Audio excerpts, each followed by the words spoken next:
Want to know what the movers and shakers of New Hampshire's performing arts are thinking? Welcome to New Hampshire Unscripted with your host, Ray Dudley. John. Hello, Ray. How are you? Good. I was wondering if we were going to get that in. Yeah. It started raining, so I had to run around the house shutting all the windows, so I'm sorry for being a little late. No, it's all right. It's all right. I had a chance to drink a whole pot of coffee, so I'm good. Are we recording now? Are we on? Yes. Yes, we are. So if there's anything you need me to cut out, say it now so I can edit it early in the process later. It's a lot easier to edit at the beginning and the end, isn't it? Yeah, exactly. No, I'm good. Thanks. Thank you. All right. So, hey, by the way, I'm getting a little worried because every time I contact you, you're in the grocery store. Is this a stress thing? I do power shopping at the grocery store, and I pick and choose the right times that that seem to be the quiet times at the different stores, and you just happen to catch me during those times. Oh, I thought we might need an intervention. Just not for that. Thank you for this meeting because I've been wanting to have it for a long, long time, and I really appreciate you getting around to it. Yeah, thanks for your persistence and your patience. Yeah, no problem.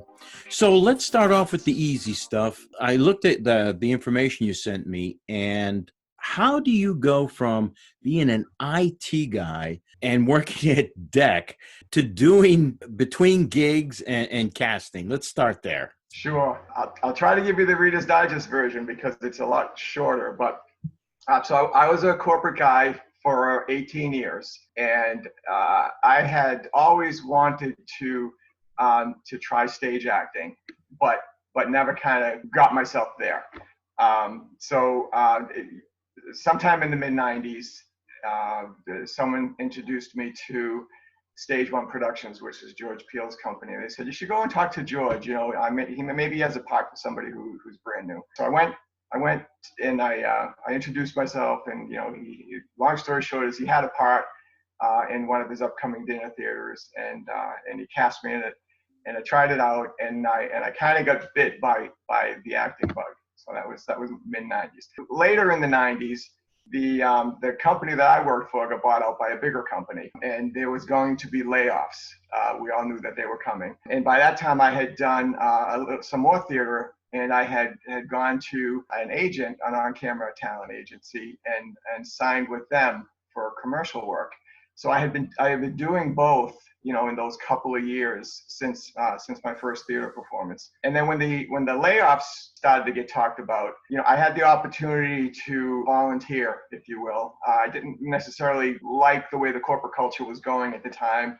There was an opportunity to volunteer for a layoff package, which at the time was very generous. And so I volunteered for the layoff, and I said, I'm going to spend a couple years trying to cultivate this on-camera commercial acting career, if you will, because I found that I really enjoyed it. So I took the package. That was sometime in late 98, and I started to pursue more on-camera work. That pursuit led to an interest in the business side of the business, which was casting, because invariably I'd get asked by a client on set, do you happen to know anybody who could be a this or that, because I'm doing another project and I'm going to be looking for people.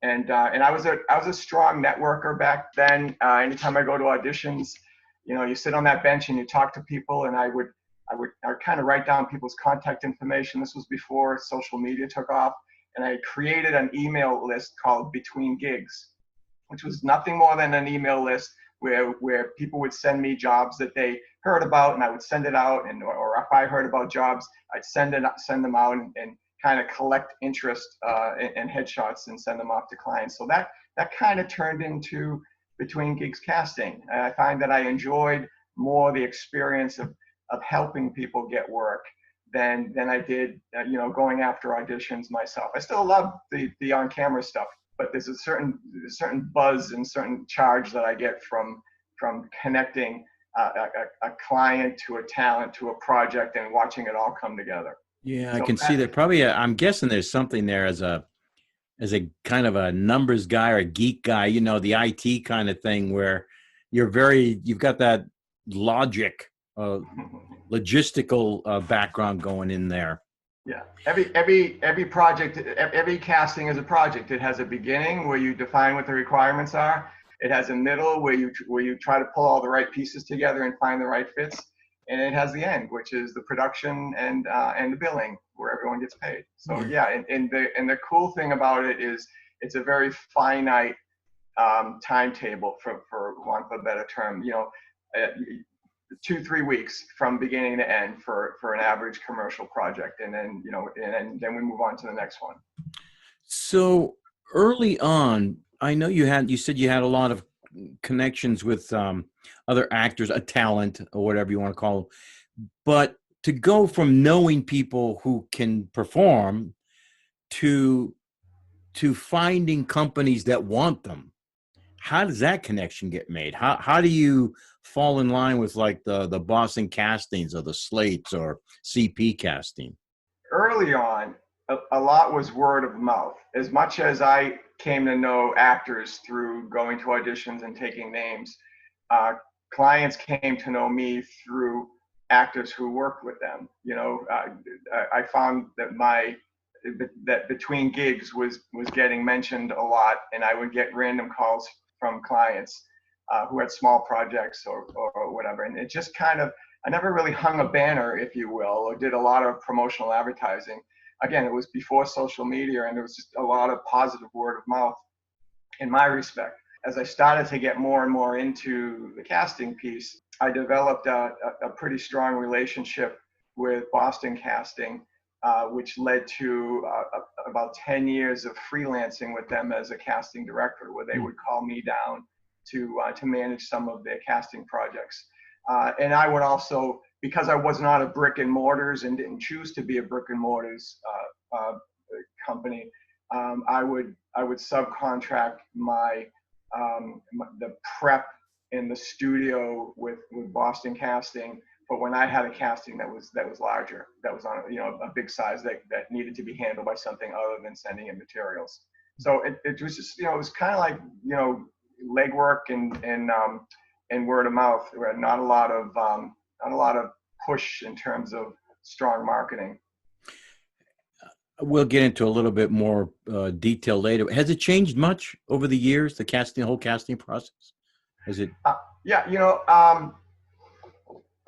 certainly the internet changed things.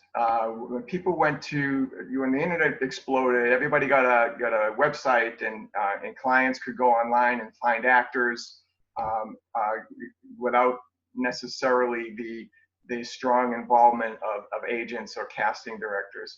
I think over time that got to be a little cumbersome. And when clients have a project, they just want to get it done. They don't necessarily have time to go off and search. So I think the trend became more actors associating themselves with casting companies and agents as the source for clients to go to. Not that there aren't still freelance methods of finding actors, and I could talk about that as well. Some of the stuff that got revolutionized, I would say, is back in the old days, which is a phrase I never thought I would use, but apparently I'm using it. A client would call a casting company to find talent for a project. Casting company would call the agents, and the agents would assemble headshot packages, headshots and resumes, send them to casting, who would send them to the client, and the client would pick who they want to see for an audition. When the internet came along and everything went online, now it's just any number of tools that exist, so websites where, as a casting director, we reach out and we say, hey, I need a certain age group for a dad, for a mom. Can you send me some electronic headshots? The process is that it all happens electronically to casting, and then casting will let us know who they want to come in for an audition. Clients can go directly to agents and look at the agents' websites, and or call them and say, look, I'm looking for a dad or a mom. Can you can you pull your best people together, send me a package of people, and let me review them. So the mechanics of communication, I think, is still the same when it comes to casting and finding people. It's just that the internet has revolutionized, streamlined, made it quicker, and therefore more competitive to get people through the door. So when we talk about the competitiveness, you know, as an agent now, we talk to our folks about you know, out of the gate, your materials have to look like you. They have to represent your current look. If you have a demo, we need to have a demo, and it needs to be a demo of your recent work, not your work from 10 years ago. Because when a casting notice goes out from a casting director to all the agents, everybody jumps on it. So you want to be the first out of the gate in front of the casting director, which hopefully means you're the first in front of the client. So let's set some groundwork as we go forward. Can you give me a definition for somebody who just maybe new, looking at what's going on, the difference between an agent and an agency or a casting company? Are they separate, or can they be the same? Can you have an agent at an agency? What's all that about? Oh, sure. Well, so the agency, I would say that the term agency and agent are synonymous. You know, the agents work in the agency, if you will. Okay, so let's kind of encapsulate them in one box. The casting companies, their job is to find the talent wherever the talent is, whether it's with this agent or that agent or this agent, or whether they're freelance or whether they're in this state or that state. A client comes to a casting director and says, I need to cast my project. Find me the talent. Here are the specs. So the client is paying the casting company to do that search. And the search will manifest itself by either soliciting materials from the different agents of the freelance talent and submitting them to the client, and the casting company will be casting company, casting director, let's synonymous there too. And casting will be the funnel by which everything gets to the client. The client will pay the casting company for that service. An agency is a professionally organized, if you will, company whose purpose is to promote talent to casting companies, to individual clients. Their money is made when we find you work. So if you join an agency that is recognized in the industry or in the area that you're in, so that you can have a greater visibility to jobs that exist. The jobs that exist will come from the casting companies, and the jobs that exist will come from individual clients of that particular agency. So the stream of jobs that goes into an agency are from all the casting companies in the Boston area, as well as individual clients that they have cultivated and who work exclusively with them. So do you think it's beneficial to have an agent or work with an agency as opposed to freelancing? I do. I do, because the visibility will be over and above what you'll see from casting companies. There are plenty of people who don't have agents and who work exclusively through casting companies, and that works for them, and that's fine.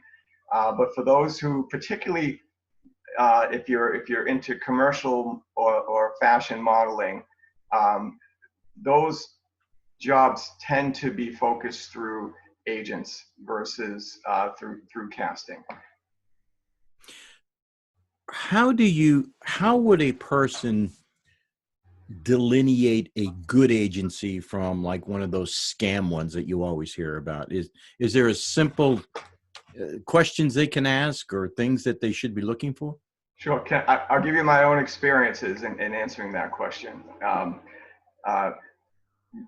You want to first look for a brick and mortar agent, someone who's in the market, someone who's going to be there tomorrow, not necessarily someone who's flying in, renting out a huge conference room somewhere and inviting throngs of people to come in and talk to them.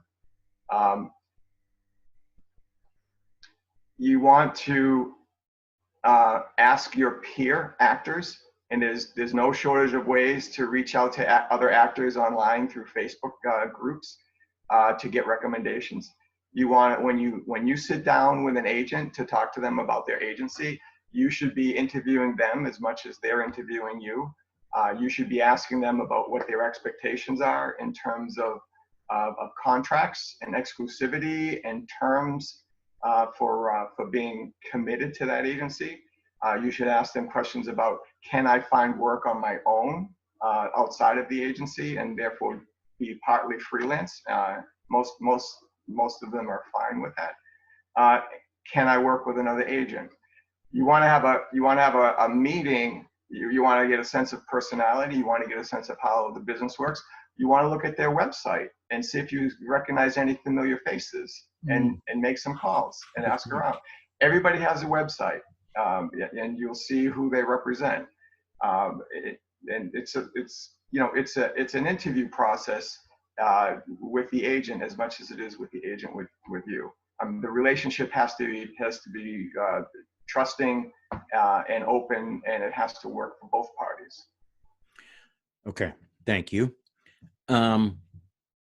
So you. And then let me just go back to the very first part of my first part of my answer was bricks and mortar. Someone who's in the environment, someone who's going to be there tomorrow, someone you can pick up the phone and talk to. The types of events that come to town looking for actors are not necessarily agents as much as they may be service companies or marketing companies. I'll give you an example. I got a call from a friend whose wife had taken their daughter to an open call that was just in town for like a long weekend. They went in on a Saturday. They met with some producers. The producers loved their 9-year-old. They said, please come back tomorrow. We'll have our bosses here or whatever. I'm making up because I'm paraphrasing now because it was a long time ago. But come back tomorrow. We want to call back. We want to see them again. Came back the next day. They auditioned the girl again in front of whoever these new folks were, and they said, we love her. We want to work with you. Here are some packages of marketing materials we want you to look at. And they were, not inexpensive marketing packages. So they called me and they said, what do I do with this? And I said, well, let me ask you something. When they were telling you how wonderful your daughter was your daughter in the room listening to that conversation? And they said, yeah. And they said, and wasn't she getting really excited about this, right? And yeah, and you don't want to disappoint your daughter, right? Right. So it was a lot of emotion in the room and excitement. And it was one of those things where you don't want to jump in making a decision like that because it can cost a lot of money. And you want to step back and think about it and step back and maybe poke at it to see, what am I really getting for this experience? And when they did that, what they were getting was, probably some great marketing materials, probably a standard website promoting their daughter, but they were getting the tools. They weren't getting the representation behind the tools. They weren't getting the effort past that. So that's why I say, if you want to be involved in this industry as either an actor or a model, work with a bricks and mortar company who's here, who has a track record. It's easy enough to do your research on such companies. Yeah. So how do you go from your between gigs to NEMG, which is who you're with now, correct? Correct. So I went from being a full-time casting director to working full-time for a talent agency. Back in the mid-90s, when I started with my on-camera pursuits, NEMG was my agent. I had gone to them and I had an audition with them, and and I signed with them. And during the course of working with them, I did a number of commercial projects and print projects, and I had a blast. But then, as I said, I started to develop an interest on the business side of it. So I kind of splintered off and created a casting company, and did that for 17 years. A lot of commuting back and forth to Boston for the freelance work that I was doing. And over the course of time, I saw that, again, as the internet became more robust, I saw that clients were finding other means of getting to talent, particularly the smaller clients, a lot of whom I had worked with. And then the larger clients, it was a mix between those who would call me and a mix who would call casting companies directly. So I saw the business volume for me in New Hampshire was dropping off. And I happened to run into Kathleen, who's the owner director of NEMG, one day, and we were just talking about the industry. And I said, I love this work. I don't like the ebb and flow, and the commute back and forth to Boston is getting a little old. And she said that she had a potential opening in her booking division that was coming up. So long story short is we decided to try out me coming on board as a booking director, and that worked. The industry is the same. A lot of the people I work with are the same. I work with people in a different capacity sometimes now as an agent, but the nuts and bolts and the things that I love about the industry are in the agency. So it was a good, I think, mix for both of us. So after we had this little 3-month period of I call it professional dating, if you will, for want of a better term, we decided it was a good fit for us both. So the Between Gigs brand still exists. I still have clients who call me who want a broad search across a number of agencies and freelance pools. But by and large, a lot of clients kind of followed me to NEMG, as did a lot of talent who I was working closely with. And it's been 3 years this month actually. So it's been a good fit, and the commute is 2.5 miles that way. Hey, you could walk there. I could walk there. I won't, but I could. Before we get into some of the questions that I had sent you, let's chat up NEMG for a minute. Sure. So, talk about NEMG. What do they specialize in? Certain things? How are they known in the industry? They have a good name. What's going on there? Talk about Kathy, and I know she makes a lot of trips to like Paris and stuff. I always see she's putting stuff out there, but I don't get the invitations. By the way, just letting you know. She has a division that is focused on high fashion models, and there's a European model showcase that she is very heavily involved in.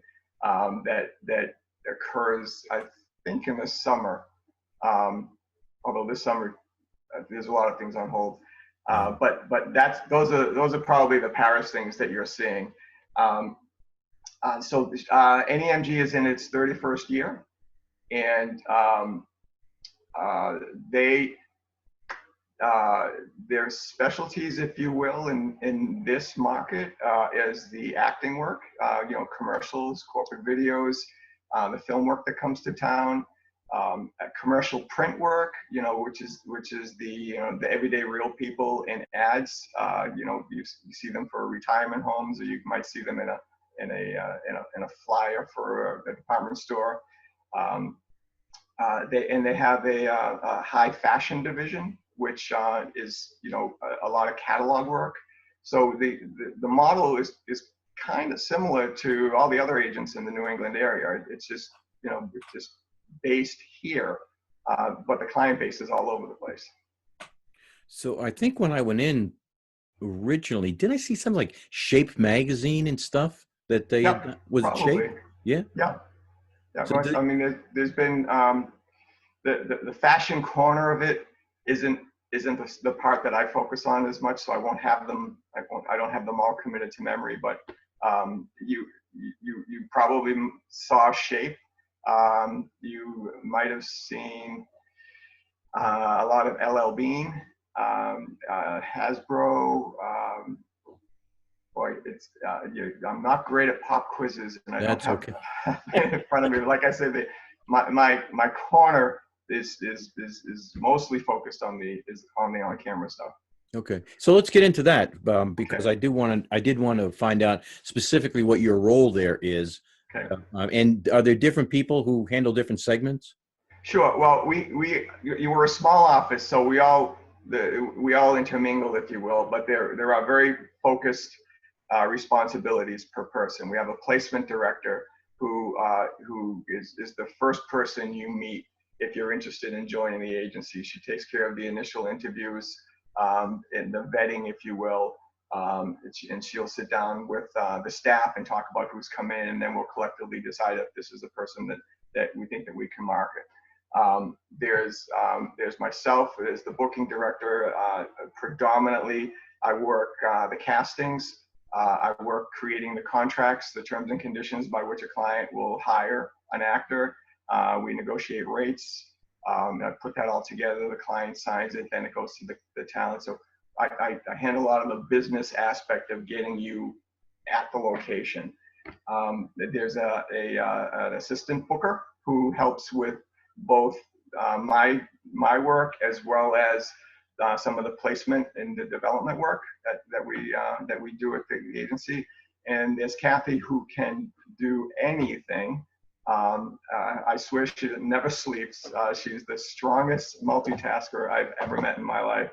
And so she runs the agency and works in all of the pieces as and when necessary, in addition to running the European Model Showcase and the management of the IMTA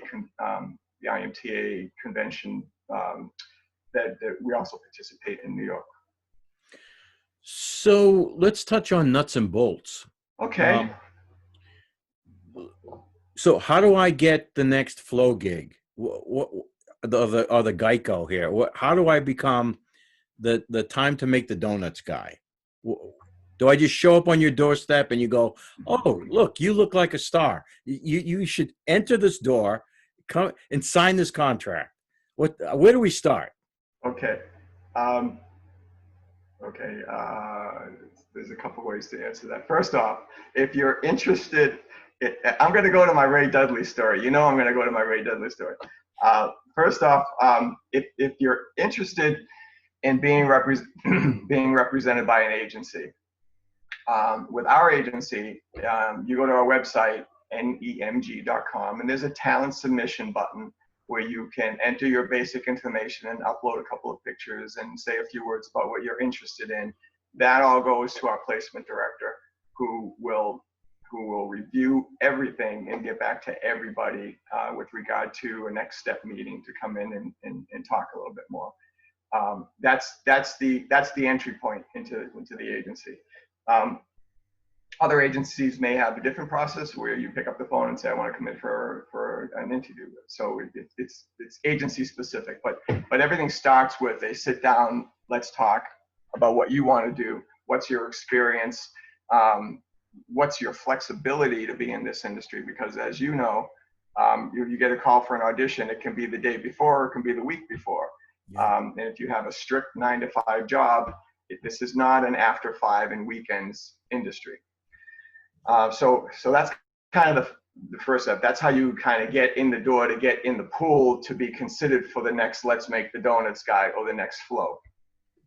The other way that people get in the door is through individual scouting that we may do. I see. I am a huge fan of New Hampshire theater, and although I don't get to see as much as I'd like to, my roots are there, and I've found over the years a number of people in New Hampshire theater who I have talked to about coming into on camera work, and who have made the transition and doing both quite well. I recall being at a New Hampshire Theater Awards event. I'm gonna guess 3 or 4 years ago, and I was watching this guy on stage, and he was doing a monologue from Cat on a Hot Tin Roof. Huh. And he was just like, the performance was, there was something about the performance that it had the it, I'll call it the it factor. And I know that's been overused, but there was something about him, and I saw, okay, this is the guy who can do drama. This is the guy who probably doesn't take himself too seriously and can do slapstick. And when he got off the stage, I watched where he walked to. I got out of my seat and I stalked him through the theater until I got to the same stairwell that he was in. And I said, this might not sound legit, but I'm an agent. At the time I was a casting director. I gave him my card, and I said, I'd really like to talk to you about maybe doing on-camera work. And so he said, fine. We talked. I sent him on 4 auditions off the bat, and he landed the first 3 that he went to. And his name was Ray Dudley. That's right. I think I know him. Yeah. So sometimes it'll just be a matter of seeing somebody and knowing that there's something there. Yeah. So let me finish that story, because I didn't believe you when you had told me, and I'm like, yeah, sure, whatever. 2 weeks later, I'm driving in my car and I get a phone call. It's Mr. Campanello, who says, Ray, it's taken me 2 weeks to run you down. This is a legit offer. I need to talk to you. I'm like, all right, yeah, go ahead. Well, send me the information in an email. And if I think you're legit, like, I know what's going on, but if I think you're legit, I'll follow up. Idiot. Yeah, well, you know what? It's weird. You talked about scams, alluded to scams earlier on. And this is one of those industries where, unfortunately, people prey on people's excitement for glamour and glitz, right? So naturally, to be approached off the bat by someone who has a card that says casting director, you don't know. I mean, I've done this in McDonald's. I saw 2 redhead 9-year-old girls, identical twins, and I went up to the mom and I said exactly the same thing. This got out off the wall, but and they came up and we interviewed them, and I did it in the grocery store. I saw 2 30-something-year-old sisters, identical twins, and I says, we get calls for twins all the time. It was the same kind of sure, but again, I'm sure you did your homework. You looked up my card. You saw my website. You got to kind of do that due diligence, because this is one of those industries where people prey on folks' excitement and for the glamour and the glitz, whatever that means. Yeah, right. And it's all about the money, John. We're all filthy rich from this business. Yeah. I know. There's a dime. Hold on. As you were at the grocery store this morning with your coupons, trying to pay for Where's my coupons? Yep, that's for sure. What? Let's talk about the look. So I'm sure that a lot of people maybe don't pursue this because they don't really think they have the look. Is there such a thing as the look, or I mean, who are you looking for, I guess, basically? Okay, so first off, where the look's concerned, I'll put that back on you. Look at any commercial, look at any movie, look at any episode of TV. Those are the looks. You get real people, you get character people, you get fashion-y people. The look is whatever is playing in the market. The look is whatever works for the role. The role is written by the quirky guy who dances to the music on the intercom at a department store. Oh, that was you. Yeah, sorry. Look. You're killing. I got a lot of Ray Dudley stuff I can do here. but the look is the guy that can play a snotty rich uncle. That's George Peele. Yeah. Nailed that one. Right. You know, he did a whole series of commercials in you know, very coiffed, very, you know, very accenty, and pulling off the whole demeanor. It's so there is not a not everybody has to be a George Clooney. Not everybody has to be you know, Angelina Jolie. If they all were, they wouldn't all be working. Right. The people who work are the people who represent diversity of look and diversity of character. So if you have talent, if you can take direction, if you have passion for this as a job, as a pursuit, then the only thing that might step in your way in a particular market is if an agency happens to represent 20 other guys who look exactly like you, or 20 other guys who look exactly like you and have a ton more experience. Because no agency wants to take somebody on if they don't think that they can successfully market them to their clients. Doesn't mean that they're not marketable to clients, but every agency knows the clients that they work with and the types of projects that they get, and should be making an assessment on marketability before signing anybody, as well as talent is you know, look. So you're always looking for new people, or do you at some point say, you know what, we've got enough, no, we're full, stable's full, we can't use anybody else? Yes and no. We're always very interested in seeing new people. It comes down to some of the qualifiers of, do we have 20 Ray Dudleys already, or is there not enough work for you in this market? You know, it's always looking for people, but doing it with a measured, realistic view of can we market you? You know, would this be a relationship that would work? And again, being able to market somebody successfully is not necessarily a factor of them as much as it is the environment. Yeah, you know, if we were strictly a New Hampshire agent, you know, the opportunities may not be as prevalent as they are in the broader market. We are a broader market agency. We just happen to be here in New Hampshire. But we look at everybody individually, if you will. Stable, full. The stable is stable. Really, you had to use the word stable. There are that's the first thing that came to my mind. There are constantly folks who are leaving or taking a hiatus, or you're putting them out to pasture. We might as well stick with the metaphor, right? Okay, so disclaimer: these are not my words.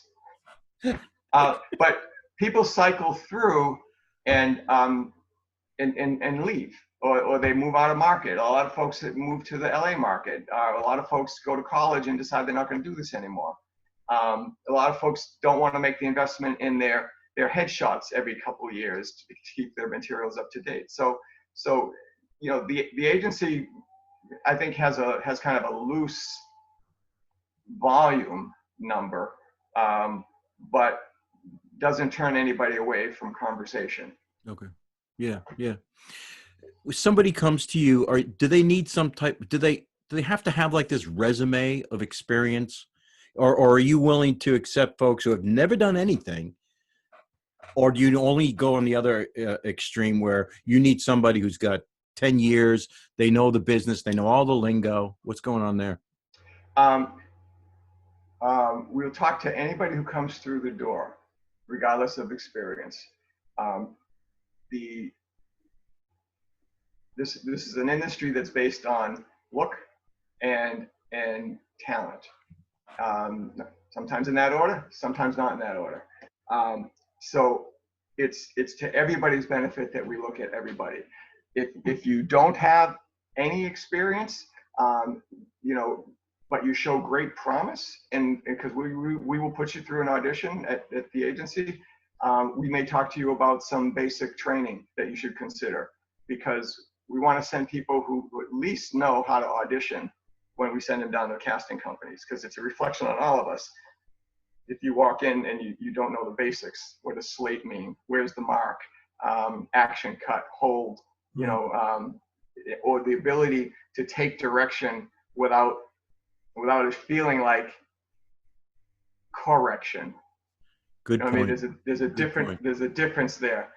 Taking direction is just because we want to see what you can do with your range, versus saying you're bad, you did it wrong. Yeah. So so any agency will see anybody, I'm assured, because again, it's we want to have our best range of folks to present to casting companies and to clients.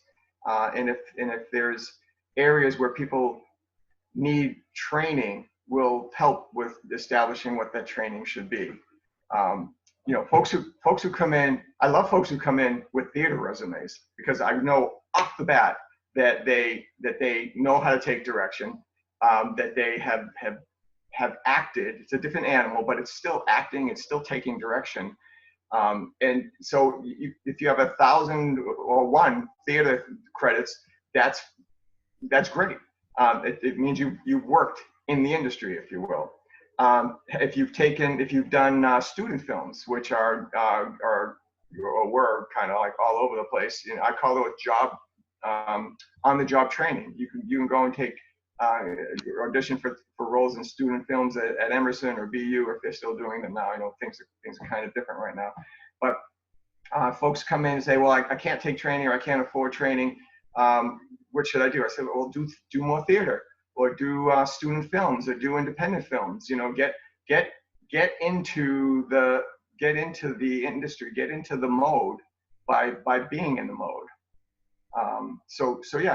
Anybody who is interested and comes through the door, because at some point everybody has no experience. Right. Everybody had to start somewhere, right?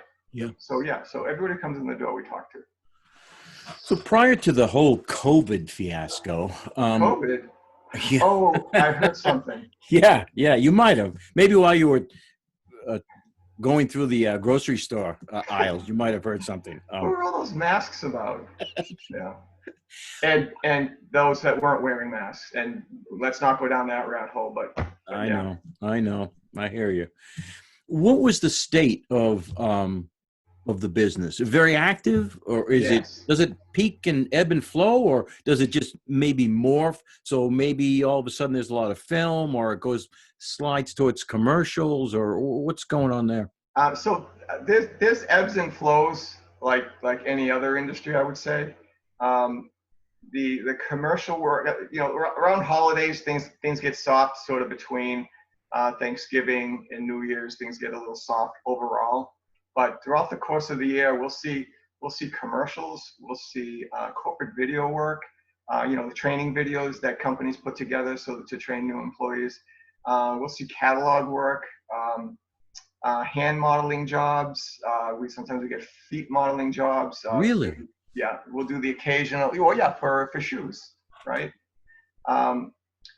Sometimes we'll get the occasional special event where they need models to almost like a fashion show, if you will. So we'll support those.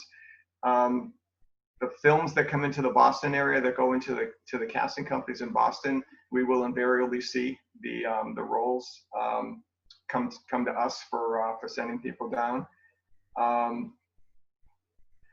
I lost track of the question. Oh, ebbs and flows. So it does ebb and flow. Prior to COVID, it was really surreal, Ray.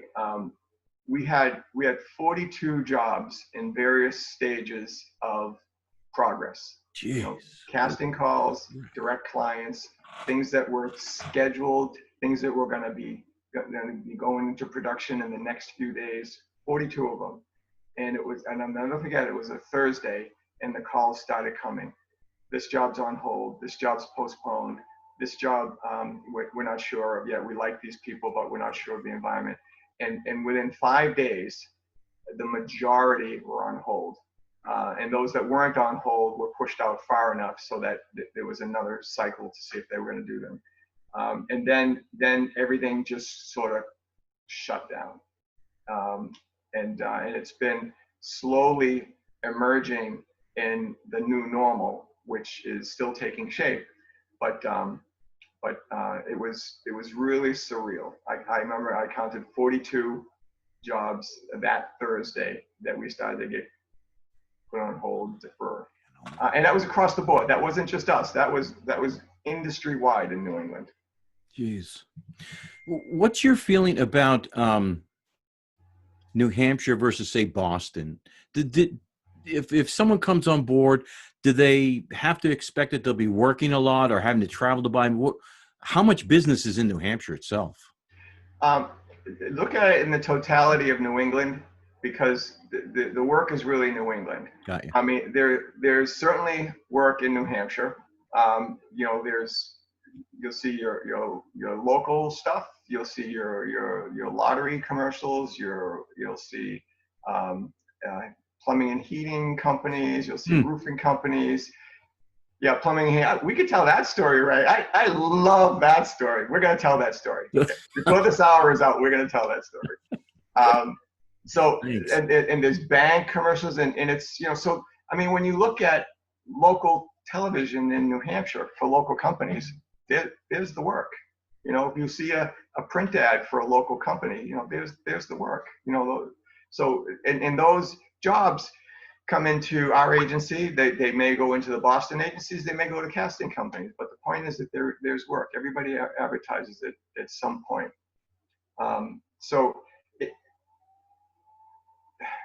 If you're with an agency that is based in New Hampshire, that does not mean you're not having visibility to the stuff in Boston.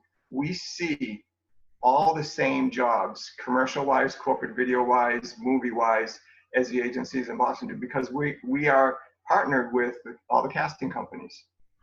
So it's there's a handful of agents in New England who are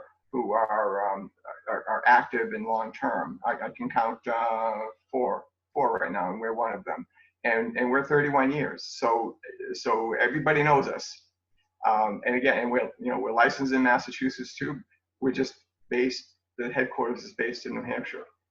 But the state boundary means nothing in terms of us having visibility to work throughout. That's good news. New England. That's really good news, actually. I mean, because that way you don't have to feel like you're losing out on something. I mean, we think of Boston as being the local mecca, but it's good that you don't necessarily have to. But we're part of that mecca. Yeah. If that makes nice. That makes sense. Yeah, we're part of the mecca. So can you give me a couple of examples of companies that you guys have done work? You mentioned LL Bean earlier. Are there other ones that you tend to have a really close relationship with? We get a lot of casting work for Hasbro. We'll see. So if the question is who do we see a lot from specifically? Do you have clients, that favor you, that come to you knowing that they can always get decent talent and they try to default to you?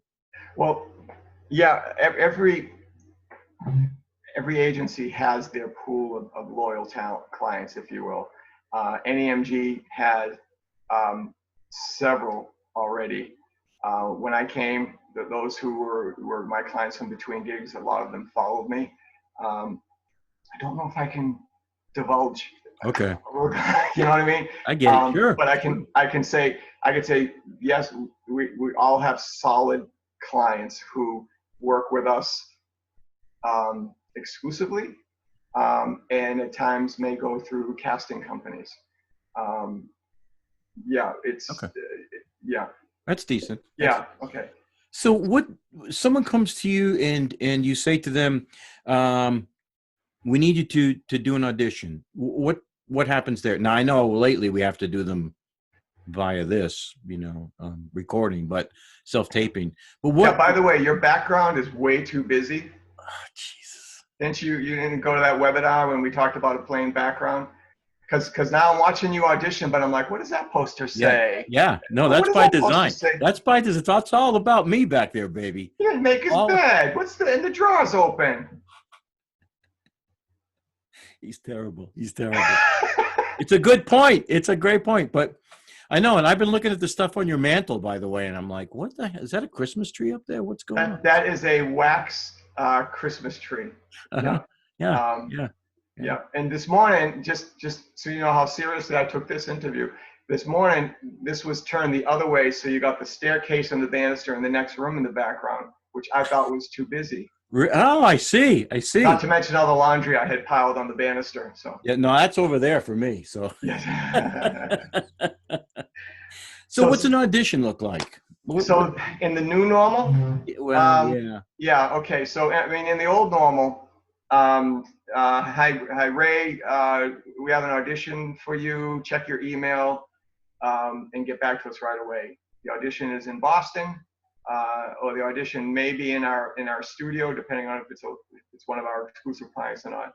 And we set up a time, and you go down to Boston, and you do your audition, and you come home. That's the old normal. Okay. The new normal is relying a lot on self-tapes, where you use something like this, and you record yourself doing the client's script in front of a not so busy background, with good lighting and no background noise, no dogs barking, no kids running behind you, and unfortunately with little direction. You know, you'll get a casting notice that says, "I need you to read for the crazy next door neighbor who's always in everybody else's business." Just describe the commercial we're going to talk about. I know. Yeah, you keep going there. And so you bring your own interpretation to it, and that has become the evolving one of the new norms in the business. So, and we'll send that self-tape into the client or the casting company, who then may want to do a Skype audition or a Zoom audition where we're coaching you through a read, and you're doing it live electronically. The production of commercials is also taking on a new normal. In some cases, the production is turning into the talent's home. You know, if it's a family setting, we'll look at your whole family, and maybe if they're not all actors, but they can at least walk through or pick up a plate or sit at the picnic table or whatever.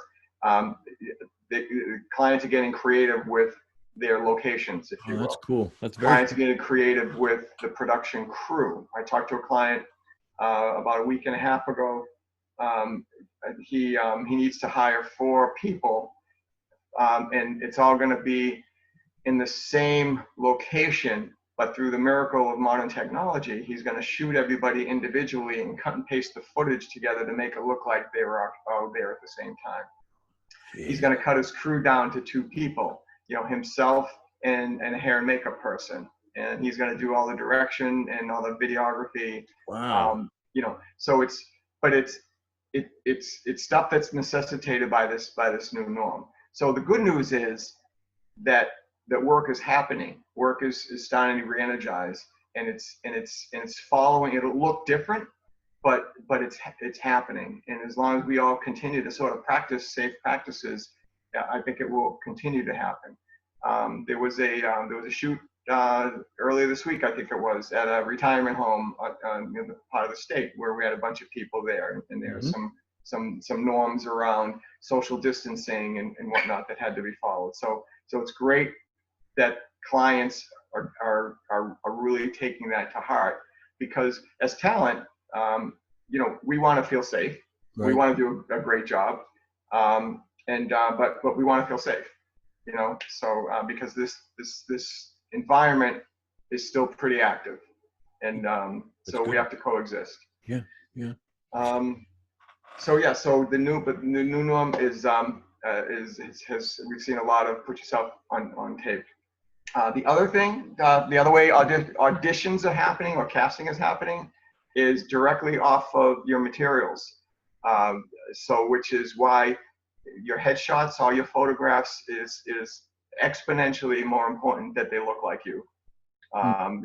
People, I know headshots and portfolios are an investment, and to have to do it every year or every 2 years, it's an investment, but it's the investment that brings back the return. It's the investment that piques the interest. It's the investment that will now hopefully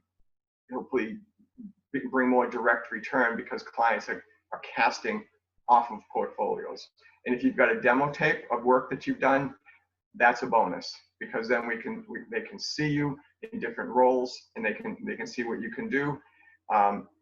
If you don't have a demo reel, we have a facility for creating a slate video, where we'll bring in a producer who will basically interview you, ask you likes, dislikes,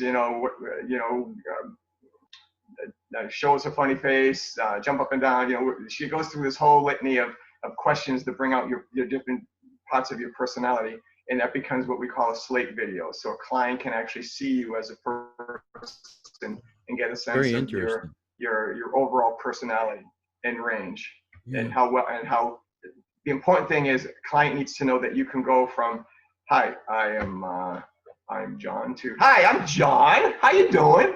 To see that you can have a range, so they know that they have something to work with. This is not the worst thing, getting somebody on set, right, and then not being able to get them from, hi, I'm John. So no, that's good. Let's touch a little bit on cost. You mentioned headshots, and I wanted to ask you eventually about classes. So put that all in one bundle. What can somebody expect that they may have to initially put into the pool to get noticed? Sure. Okay.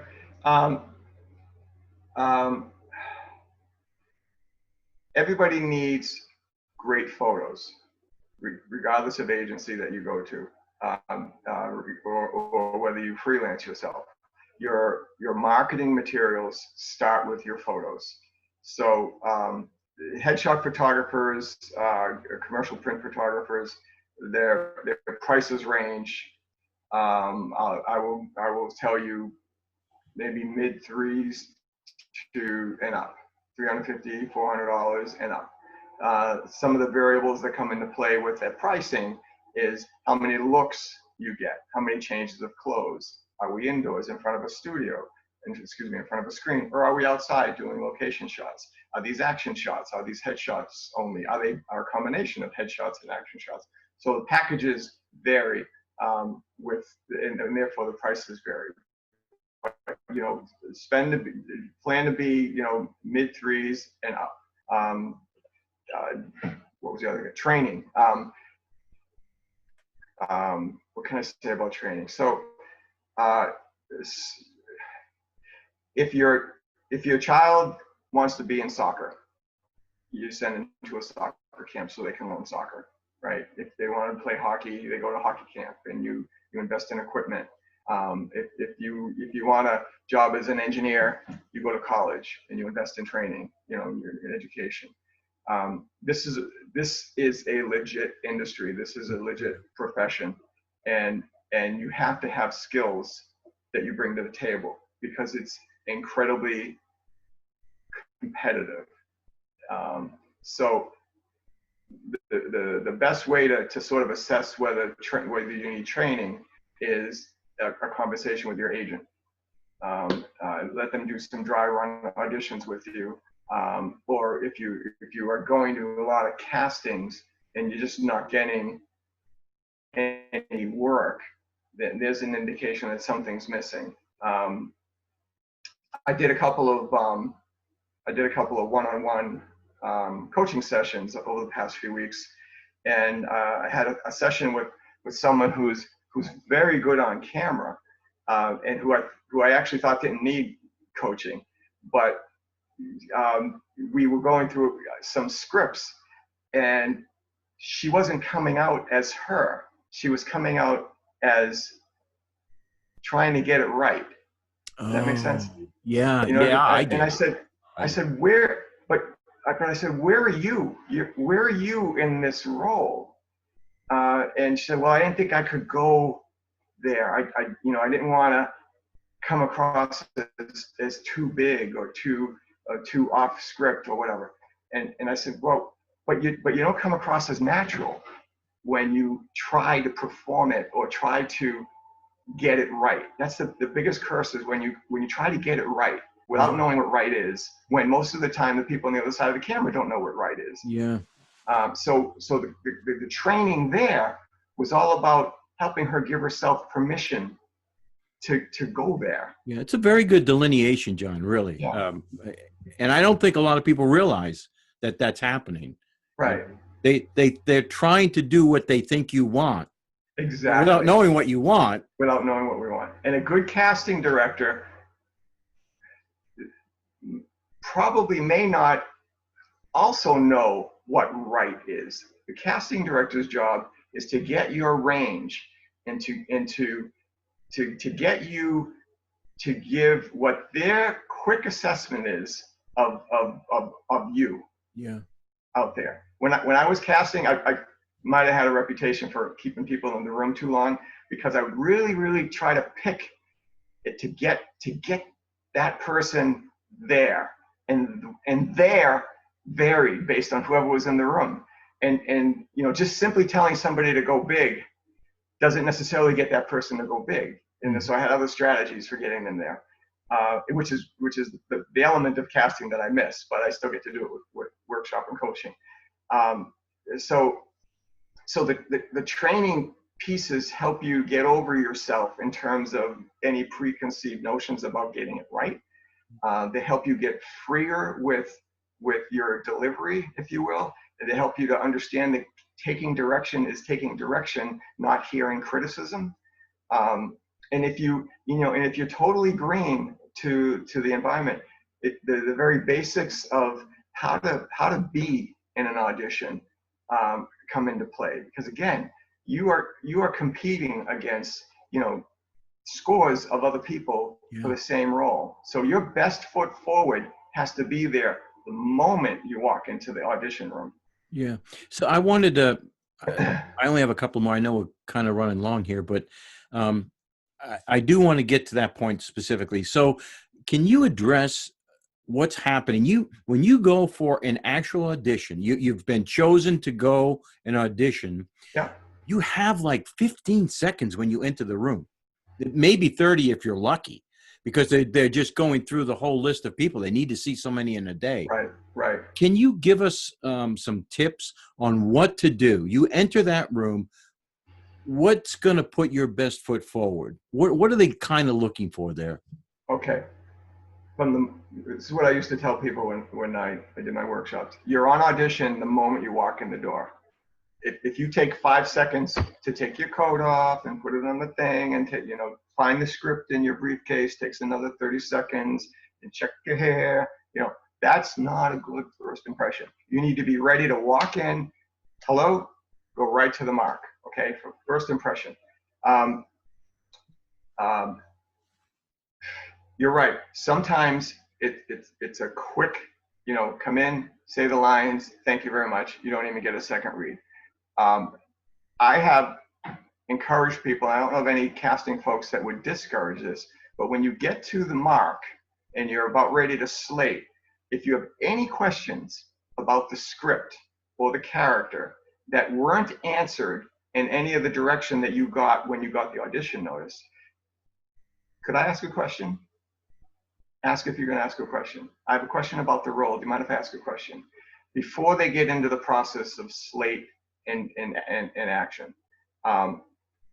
Because you don't know. Am I going to get one take? Am I going to get 2 takes? Yeah. How do you pronounce this word?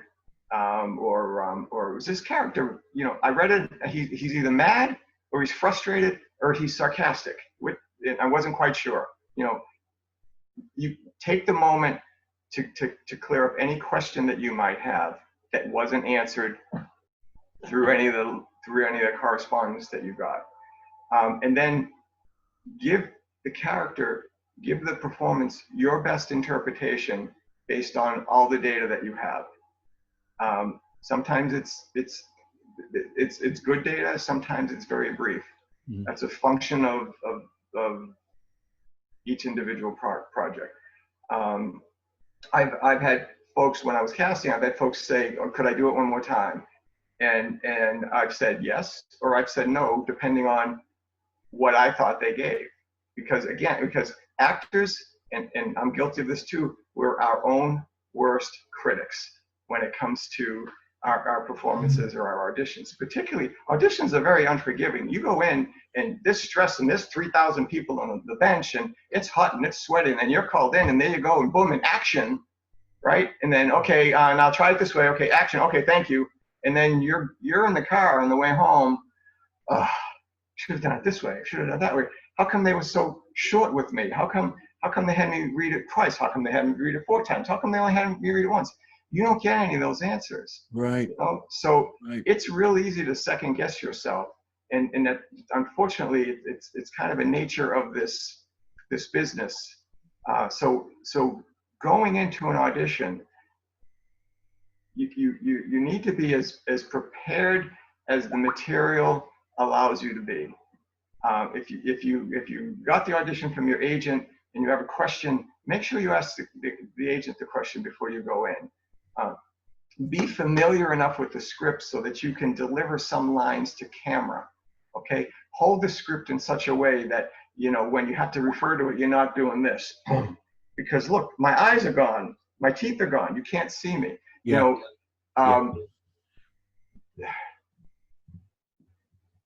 it can be an audition process can be very unforgiving. Yeah, But, that's an understatement, really. yeah. I mean, that's when I was down at, I had to go down twice. I've been down to Slate casting. And when I was done with the audition, Julie or whoever would say, you know, I can always tell when a stage actor comes in. They know all their lines. They just, you know, they're not always looking at the script, you know, which is very telling. It hadn't dawned on me, but you're right about being prepared and going in there, not looking down all the time. Right. The double-edged sword sometimes to memorizing, because I never encourage people to memorize. I only encourage people to be familiar with, unless the client said memorize. The double-edged sword to coming in memorized is that when I do your first read, and then I say, okay, now I want you to do this at this line, I want you to do that at this line, I want you to show more emotion here, and then I want you to hop up on one foot on this syllable. You now have to remember all the direction at the same time you're remembering the lines. So if you've got the crutch, you know, of the script with you, and again, if they want you memorized, they'll tell you to be memorized. But I think by and large, unless it's a movie role, they're okay with you having the script with you.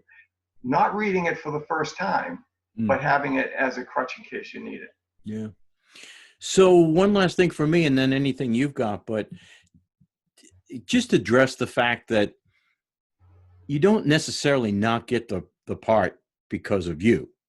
I mean, it could be for any reason. You'll never find out maybe why you never got what you went into audition for. Right. Can you hit that? That's pretty much a true statement. I've gotten calls from actors who said I had a great audition. The casting director told me I had a great audition, and they feel really good about it, and then they don't get the part. Casting director does not make the decision on who gets the part. The client makes a decision. Casting director can, and I did this myself, can be genuinely excited about what you bring to the table in your read, and give you compliments based on their experience of you. But the decision is ultimately with the client. The decision on whether you get the role can be based on factors that you never even hear about. If you're auditioning for the husband, and the wife that they love is a foot taller than you, and you gave a fabulous, you know, performance, and they can't figure out how to cheat that, you know, you may not get the role. So it could be something like that. It could be, God, it's so subjective sometimes. Yeah, I think you told me one time that it can be some of these things have to go through layers sometimes of committees, I call them. Yeah, and you might not get it because at the end you look like somebody's uncle who they don't like. You could have been, you know, the best. Yeah. Which is why you've had a dry spell, Ray, and I'm sorry for that. I was going to ask you about that off camera. Yeah, no. So yeah, it could be, it really could be for any reason, but the point is, don't take it personally. Right. Try not to take it personally. Try not to read too much into it. I still have actors who talk to me and say, you know, she gave me no feedback and I don't understand. And it's a nature of the business sometimes. Sometimes, you know, you can be recognized as the guy who was dancing in the grocery store, you know, to the music on the intercom, and the client can say, oh, I recognize him as that guy. I want a face that's completely new. It can be something like that. You just may never know. Yeah. Sometimes you don't get a call. Sometimes they take your sister for a role. Can I tell the story? Go ahead. Go ahead. All right. Okay. So one of the 4 auditions that I sent Ray on when I first met him was for a plumbing and heating company, and they were looking for a husband to a wife, and the wife was this kind of this nosy, know-it-all neighbor who was always looking at the neighbors, etc. You know, and so we were sending people down for the role of the husband, and Ray was auditioning for the role of the husband, and he enlisted his sister into the role of the wife. And long story short, yeah, thanks. They loved the chemistry between the two of them, but she became the star of the commercial. And when they did another commercial, they called her. Why did they vex me so? But there's an example of someone who had no experience, right? But just put it out there. Could she, you know, her character, her personality was such that she was like, sure, what the heck, let me give it a try. And she just put it out there, and the client loved it. And they were both hired. Yeah, well, but actually, I'm so glad. Well, the second commercial, you know, okay, was just all about the wife. It was. That's true. But I was there supporting her in the background. Oh, that's excellent. Yeah. Yeah, thanks. Oh, and you know what? If I can play off of that, yeah. The one thing I will say in all honesty, and is that in New England, in the New Hampshire, in the theater community, as well as the on-camera acting community, I have never found a more supportive community where people are genuinely happy for each other who get roles, where people are genuinely supportive of each other's endeavors and congratulatory when somebody makes an achievement. You don't see, at least I haven't seen it in my 20 plus years, folks who are just, all about me. It needs to be all about me. There's a genuine sense of community, is the way I would put it, that I think exists in the acting community across both platforms. Yeah, I agree. And I was very happy for her and for them, because she created this wonderful character that they were looking for, and they ended up with like this perfect a role model. It was a win-win. I mean, it's hard to not be angry, but you know. But you got hired too. You got hired in that first campaign. I think I'm lucky now. Don't overthink it. Did you learn nothing from this conversation? Oh my God, I'm telling you, it's a brutal business, John. Brutal. Anything that you want to address before we wrap up here? I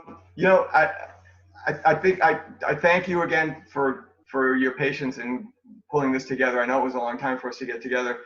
And I think we touched on all the things that I hear as concerns sometimes. Good. I legit love this industry, and I like seeing people succeed, and I like trying to help them succeed. So if folks have a follow-up question, I'm easy enough to find on Facebook, or my email address is john@betweengigs.com. I'm happy to do any kind of follow-up questions if people have them, or you can follow them through Ray and he can send them to me. Yeah. You want to give any NEMG stuff? Do you want to Oh, sure. If you're interested in exploring the agency, it's NEMG.com. That's the first entry point. If you look online in the website, you'll probably see Mr. Ray Dudley's portfolio there. And this is, not to pat your ego too much, but he has a great portfolio. You'll see in his pictures, when you look at his pictures, you can see the friendly neighbor next door. You can see the grandfather. You can see the factory worker. You could just see, when you look at his pictures, there's a difference between looking at a picture and saying, this person can smile, he has a great smile, and this person's a nice guy, I want to work with him. And Ray, your photos have this, your personality comes through, which is what we strive for. And your demo tapes are also there, so you can get a sense of some of the work that Ray's done in this business as well. Great plug. Thanks, buddy. Appreciate it. Well, it's you had a good coach.